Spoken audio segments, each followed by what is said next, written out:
Law of chemical combination. All the chemical reactions take place according to certain laws.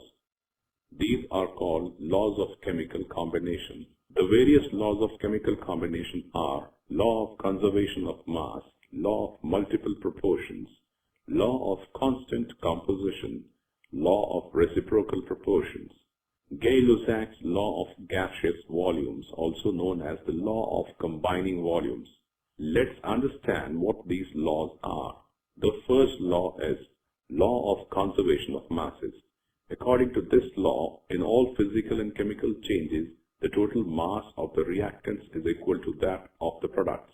In other words, matter can neither be created nor destroyed. Hence, the law is also called as the law of indestructibility of matter.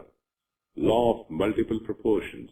According to this law, when two elements combine to form two or more chemical compounds, then the weights of one of the elements which combine with a fixed weight of the other bear a simple ratio to one another.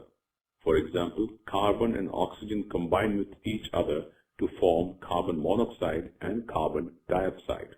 Law of constant composition. This law states that a chemical compound is always found to be made up of same elements combined together in the same fixed proportion by weight. For example, pure carbon dioxide obtained from whatever source always will be made up of 12 parts of carbon dioxide and 32 parts of oxygen by weight. The law of reciprocal proportions states that the ratio of the weights of two elements A and B, which combine separately with a fixed weight of the third element C, is either the same or some simple multiple of the ratio of the weights in which A and B combine directly with each other. Gay-Lussac's law of gaseous volumes.